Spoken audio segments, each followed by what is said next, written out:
What is going on, guys? It is Wrestlelamia here, back with another video. Now it's time for the 3-year anniversary edition of Dynamite as the Owen Hart tournament continues and Wardlow battles Shawn Spears in a steel cage with MJF serving as special referee. Join us now as we look at this week's edition of Dynamite as well as the wildest news stories and rumors you need to know, including backstage heat on CM Punk, Sasha Banks in AEW, Stephanie McMahon not returning for a while, bad news for Nikkita Lyons, the superstar calls out Brock Lesnar for a match at WrestleMania 39 and much more. Be sure to subscribe and hit that notification bell for daily wrestling videos and follow us on Facebook for exclusive lists. Also check out Wrestlelamia.co.uk and our non-wrestling channel Incredible. Now as always we won't recap the matches but just look at the good, the bad and the downright ugly. As always, we start off with the good as number 1, Toni Storm looks incredible. Now we're not talking about Storm's OnlyFans account, but the wrestler's fantastic showing against Britt Baker in the Women's Owen Hart Cup semi-finals clash. And as we've noted before, Storm has the talent and looks to be a true breakout star, and AEW needs to capitalize on this in order to round out its women's division. Number 2, the Joe and Kyle chemistry. Samoa Joe and Kyle O'Reilly put on the proverbial clinic last night as both men looked like they could walk away with the win. At some point, both wrestlers need to work a program or AEW will be leaving some major money on the table.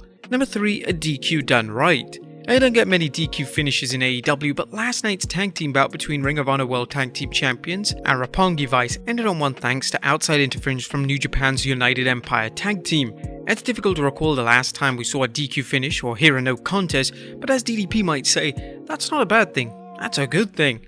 DQ finishes are used as a storyline crutch, and limiting them as AEW has done has led to better booking. It's also made them seem more important when they actually happen. Number 4, a true holy shit moment. Wardlow's done it again, taking his powerbomb spots to new heights as he powerbombed Shawn Spears onto a steel chair during the steel cage match. Now let's hope that Wardlow is the type of worker who is light as a feather in the ring while he makes things look like he just ended another career with his finisher. If not, AEW needs to bring in a chiropractor full time for Wardlow's opponents. And number 5, there's a new king in town. Wardlow is at the top of the AEW mountain and it's time to make a bold move and capitalize on his popularity by crowning him AEW World Heavyweight Champion. AEW is known for its long-term planning and it may already have Wardlow penciled in for a world title reign soon, but if it doesn't, Tony Khan needs to take advantage of a rare opportunity for AEW to make a quantum leap with a champion which screams megastar. But that was the good, what about the bad? Is number 1, is Britt Baker AEW's version of Charlotte? Now like Charlotte, Baker is an excellent wrestler and more charismatic than Flair, but does she need to go over every opponent? Although Baker shouldn't be relegated to just building new stars, key losses mixed in with regular wins can help elevate other wrestlers. There's no reason for Baker to be in the finals as Ruby Soho, Toni Storm and Chris Statlander would benefit more from an appearance in the finals. While some might argue that Baker losing in the finals will mean more than in the semi-finals, Baker is over enough that a loss to Storm would have helped build Storm as a worthy finalist for whomever she would have faced. Number 2, the Hardys promo misfire. Last night's promo by Matt and Jeff Hardy was a little disappointing, with the Hardy Boys repeating what they just said last week, that the Young Bucks are Hardy's cosplayers and are unworthy of their respect. Last week's promo was good, but this week was just redundant. We expected better from Matt and Jeff as both wrestlers know how to provide fresh promos. And number 3, Ring of Honor disappoints. Last night's Ring of Honor match was a disappointment and a reminder that Tony Khan needs to make sure every Ring of Honor match captures a fan's attention. If Khan is serious about relaunching Ring of Honor, it has to be seen as a valid promotion with talented stars who can go toe-to-toe with AEW stars, otherwise it's just a poor man's version of NXT. Now there was nothing ugly about last night's show, but that was the good, the bad and the downright ugly. But what did you guys think of Dynamite last night? Let us know in the comments down below. Now let's move on to the news.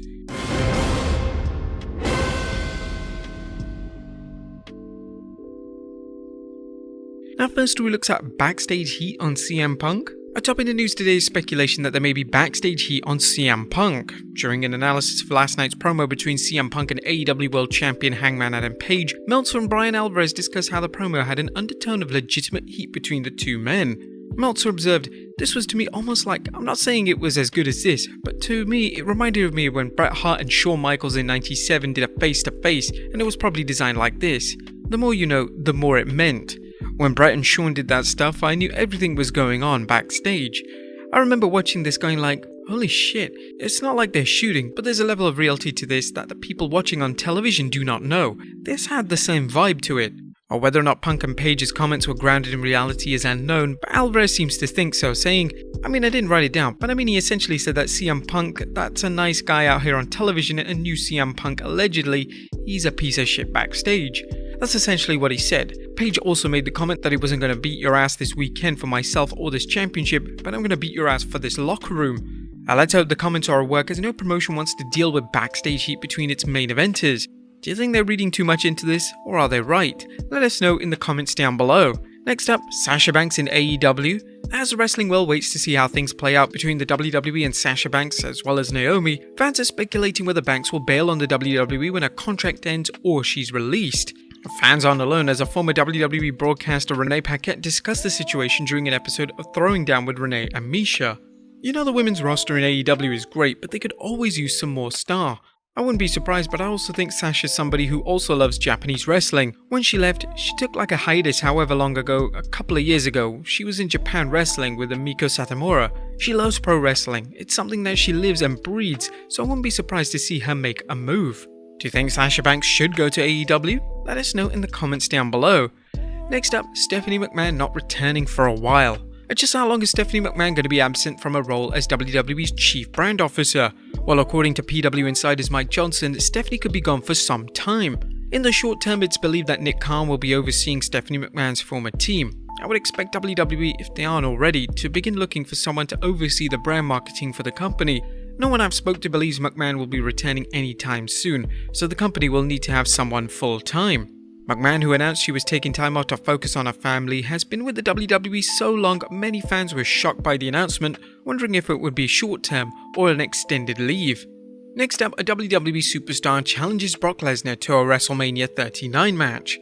Now, this is none other than two-time WWE champion Bobby Lashley. Lashley recently appeared on The Bump discussing his goal for next year's showcase of the Immortals.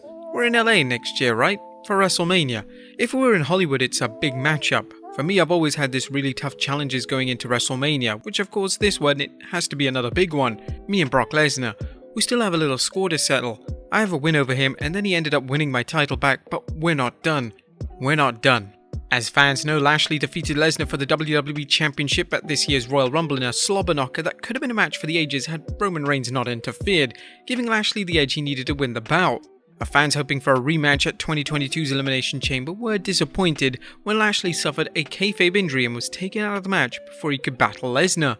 Lashley vs Lesnar is a dream matchup in its own right, and to the WWE's credit, it has to book the two titans encounters with each other well, with no conclusive victory by either man to date, and hopefully WWE will keep things that way until their next showdown. While it remains to be seen whether the WWE will book Lashley vs Lesnar at WrestleMania 39, it could be one of the highlights at 2023's Showcase of the Immortals.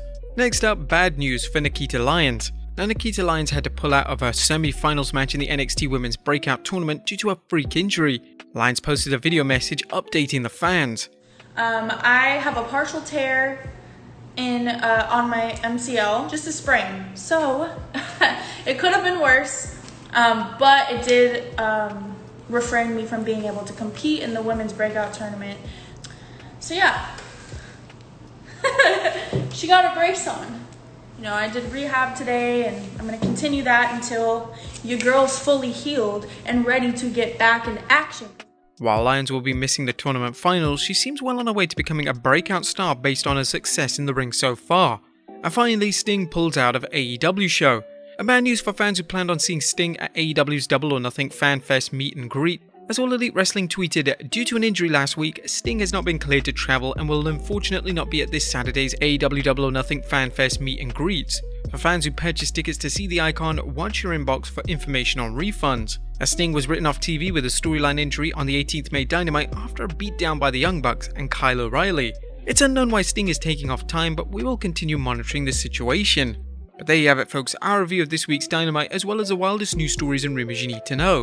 Be sure to leave your comments down below, and I'll see you next time with some more wrestling content.